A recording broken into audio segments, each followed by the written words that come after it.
Oleh karena itu, pemerintah telah mengeluarkan berbagai kebijakan untuk mendukung guru agar tetap bisa menjalankan pendidikan secara baik dan kesejahteraan guru terbantu. Yang saya hormati, Saudara Ketua, Wakil Ketua, Bapak Ibu, anggota Komisi 2 DPR RI, baik yang hadir secara fisik maupun secara virtual, yang kami muliakan.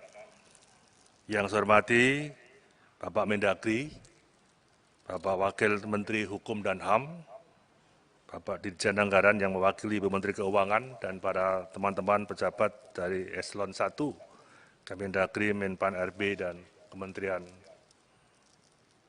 Hukum dan HAM.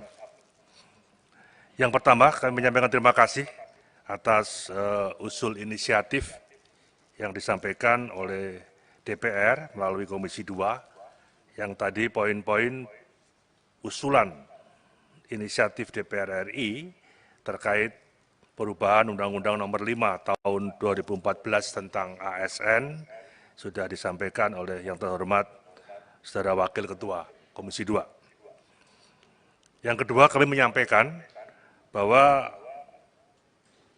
usul inisiatif ini langsung mendapatkan perhatian daripada Bapak Presiden, karena langsung beliau mengadakan rapat kabinet terbatas bersama Wakil Presiden, bersama Menseknek, Seskap, dan Kepala Staf, kemudian Pak Mendagri, Ibu Menteri Keuangan, Pan RB, dan Menteri Hukum dan HAM, serta Menko Polhukam, mengkaji, membahas usul inisiatif dari DPR berkaitan terhadap Undang-Undang 5 Tahun 2014 tentang ASN.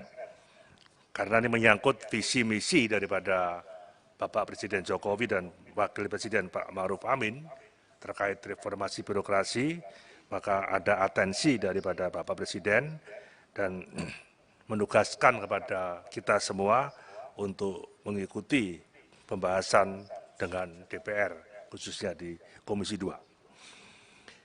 Yang ketiga, kami akan menyampaikan secara poin-poin karena materi sudah kami sampaikan, dan nanti kami mohon tambahan masukan dari Pak Mendagri, kemudian dari Wakil Menteri Hukum dan HAM, serta dari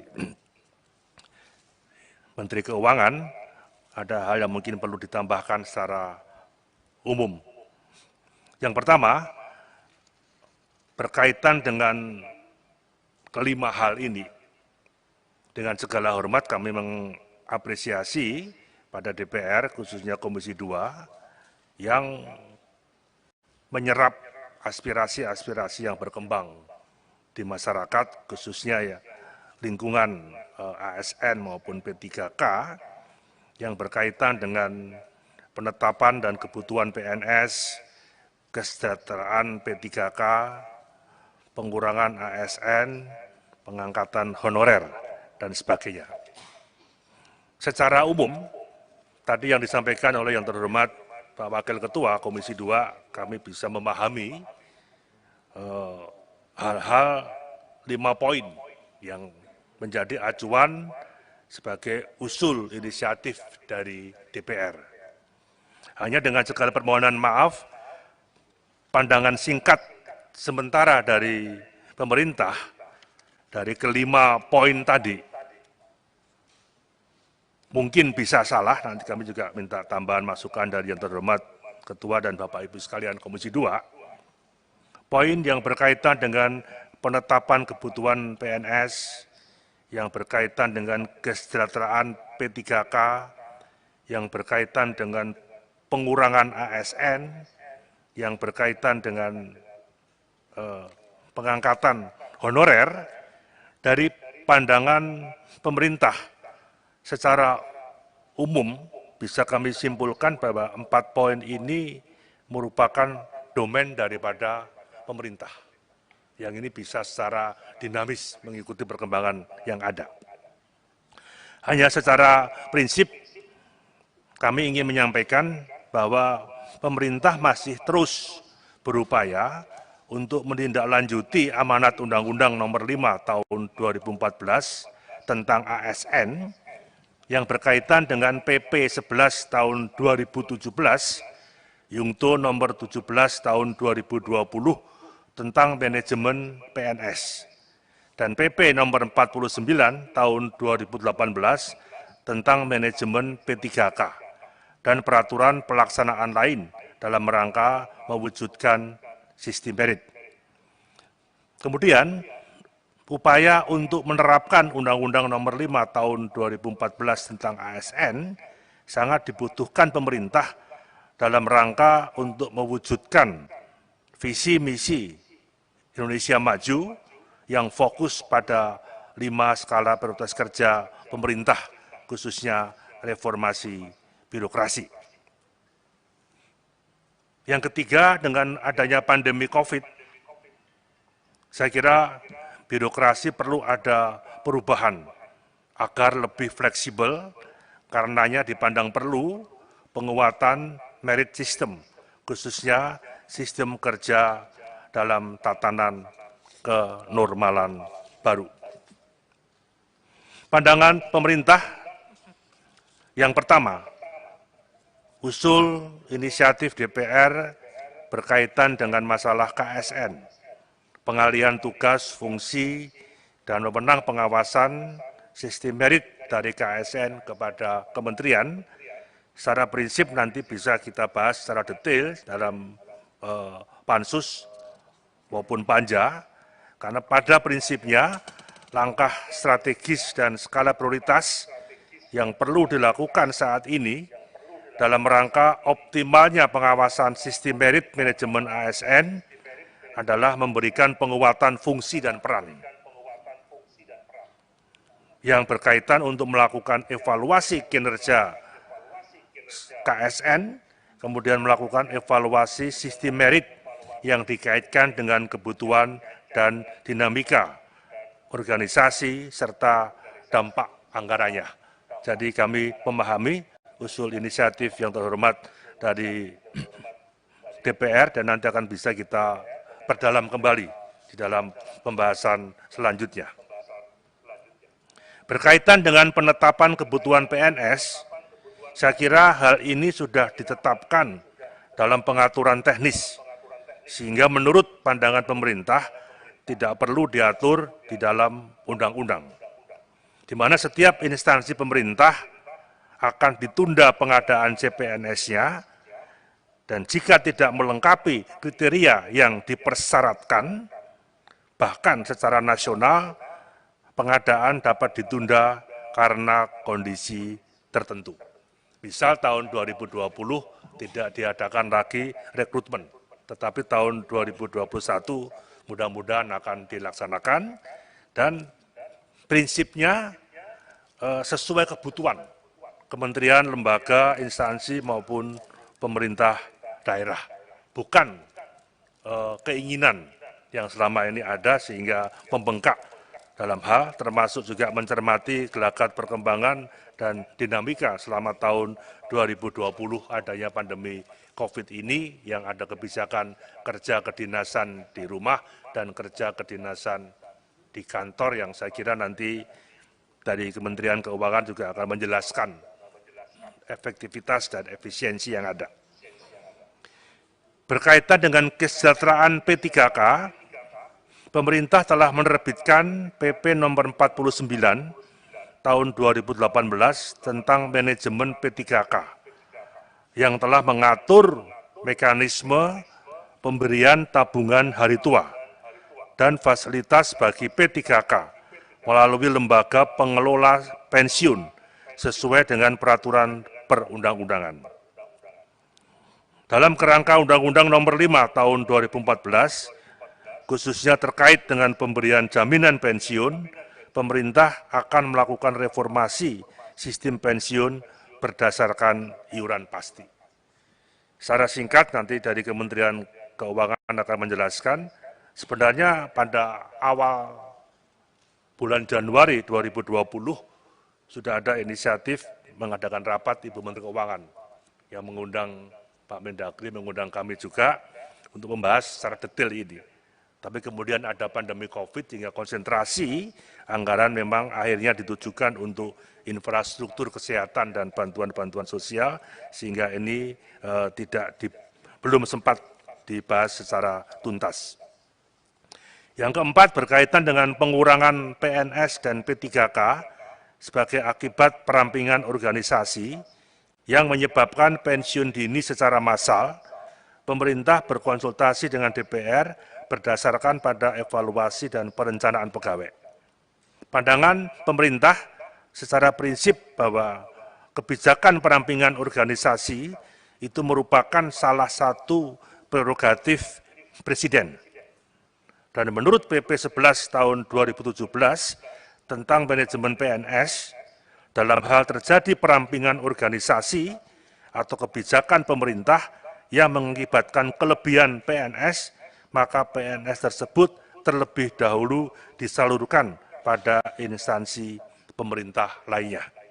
Sebagai contoh, mengenai penghapusan beberapa lembaga-lembaga dan badan yang ada.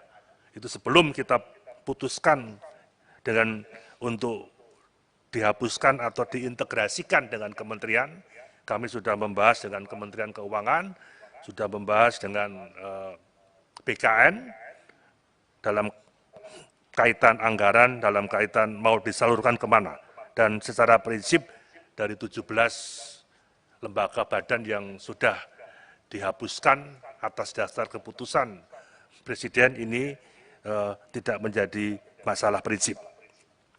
Perampingan organisasi dilakukan dengan hati-hati, sesuai dengan peraturan perundang-undangan, melalui proses evaluasi, analisis jabatan, analisis beban kerja, agar dapat diketahui kebutuhan real pegawai. Ini yang diinginkan oleh penjabaran daripada reformasi birokrasi, bahwa tata kelola pemerintahan atau smart government yang ramping, yang ingin dikembangkan ke depan, ini yang menjadi salah satu keinginan dari visi misi Presiden tahun 2020 sampai 2024. Dan berdasarkan Undang-Undang 39 tahun 2008 tentang Kementerian Negara, perubahan kementerian pasti akan diberitahukan kepada DPR. Usulan DPR berkaitan dengan pengangkatan tenaga honorer. Pandangan pemerintah bahwa penerimaan PNS dan P3K harus dilaksanakan melalui penilaian secara objektif berdasarkan kompetensi, kualifikasi, kebutuhan instansi pemerintah, dan persyaratan lain yang dibutuhkan dalam jabatan. Sejak ditetapkan PP 48 tahun 2005, PPK dilarang mengangkat tenaga honorer atau yang sejenis. Pengangkatan dimaksud secara langsung bertentangan dengan prinsip sistem merit dan visi pemerintah untuk 5 tahun ke depan. Dalam upaya untuk meningkatkan daya saing, yang mana pengangkatan secara langsung menghilangkan kesempatan putra-putri terbaik bangsa menjadi bagian daripada pemerintah, karena tertutupnya peluang akibat diangkatnya tenaga honorer tanpa seleksi. Pemerintah dalam kurun 2005-2014 telah melakukan seleksi terhadap tenaga honorer ex-THK 2 dan mengangkat lebih kurang 1.070.092 tenaga honorer yang dinyatakan lulus seleksi, dan sudah mencapai hampir 24,7% dari total PNS yang ada. Pada tahun 2018, tenaga honorer ex-THK 2 yang memenuhi syarat dapat mengikuti seleksi CPNS dengan formasi khusus dan sudah lulus, yaitu 6.811 orang. Pada tahun 2019, sudah dilakukan seleksi P3K, terutama bagi tenaga honorer ex-THK 2 yang memenuhi syarat dan sudah dinyatakan lulus sebesar 51.293. yang kesemuanya ini sedang dipersiapkan SK-nya oleh BKN, yang mudah-mudahan dalam waktu cepat akan bisa diselesaikan dengan baik. Dengan tidak mengubah Undang-Undang Nomor 5 Tahun 2014 tentang ASN, pemerintah terus berupaya mencari solusi untuk mengatasi permasalahan tenaga honorer dengan tetap memperhatikan kepatuhan terhadap undang-undang yang terkait, salah satunya dengan merekrut tenaga guru yang kebutuhannya diperkirakan sejumlah 1 juta, termasuk 34.954 yang telah direkrut melalui seleksi P3K di tahun 2019. Ini sudah rapat hampir 1 tahun di tahun 2020 antara Kemendiknas bersama Kemendagri, Kemenpan RB, Kementerian Keuangan, dan BKN untuk bisa merumuskan proses kebutuhan tenaga guru yang akan dipersiapkan sejumlah 1 juta secara prinsip ini. Pimpinan dan Bapak Ibu anggota yang kami hormati, kesimpulan bahwa pada saat ini secara prinsip pemerintah memandang masih belum perlu melakukan perubahan secara drastis yang tadi diusulkan oleh yang terhormat DPR dari 5 poin. Mungkin yang 4 itu merupakan domain pemerintah. Di mana Undang-Undang Nomor 5 Tahun 2014 tentang ASN justru sangat diperlukan untuk mendukung upaya pemerintah dalam melakukan reformasi birokrasi, khususnya mendorong peningkatan kualitas birokrasi dalam rangka mewujudkan Indonesia maju. Masukan-masukan daripada usul inisiatif yang terhormat anggota Komisi 2 DPR bisa memperkaya dalam konteks menyempurnakan, tetapi tidak merubah secara prinsip yang ini menjadi domain pemerintah. Pertimbangannya adalah secara umum saja kami sampaikan dari poin kesimpulan bahwa Undang-Undang Nomor 5 Tahun 2014 tentang ASN merupakan komitmen seluruh komponen bangsa yang sangat diperlukan dalam mendukung upaya pemerintah untuk mewujudkan visi Indonesia maju. Pelaksanaan Undang-Undang Nomor 5 Tahun 2014 tentang ASN sudah mulai memberikan hasil yang positif terhadap pelaksanaan sistem merit yang sangat diperlukan untuk meningkatkan kualitas birokrasi pemerintah. Ketiga, pada saat ini pemerintah sedang berupaya untuk menyusun grand design manajemen ASN dalam menghadapi tatanan kenormalan baru dalam kerangka sistem merit. Peran KSN dari pandangan pemerintah nanti akan bisa kita perdalam dengan yang terhormat Komisi 2, masih diperlukan untuk bisa mengawal dan mengawasi penerapan sistem merit secara independen. Tinggal nanti usul daripada Komisi 2 DPR, pengintegrasian kepada pemerintah akan bisa kita lihat secara bersama. Dalam hal kesejahteraan pegawai, pemerintah dengan perjanjian kerja, pemerintah pada dasarnya sudah melakukan pengaturan tersendiri tentang manajemen P3K.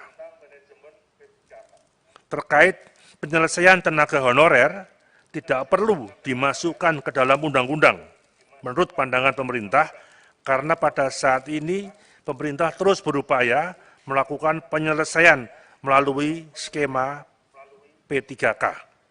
Yang terakhir, Kementerian Pendidikan dan Kebudayaan selaku instansi pembina jabatan fungsional guru pada tahun anggaran 2021 sudah merencanakan melakukan rekrutmen P3K untuk tenaga guru, di mana kebutuhan 1 juta guru dan 34.954 telah direkrut melalui seleksi P3K di tahun 2019, dan ini sudah diadakan rapat intensif koordinatif dengan Kemendagri, dengan Kementerian Keuangan, dengan Kemenpan RB, dan BKN.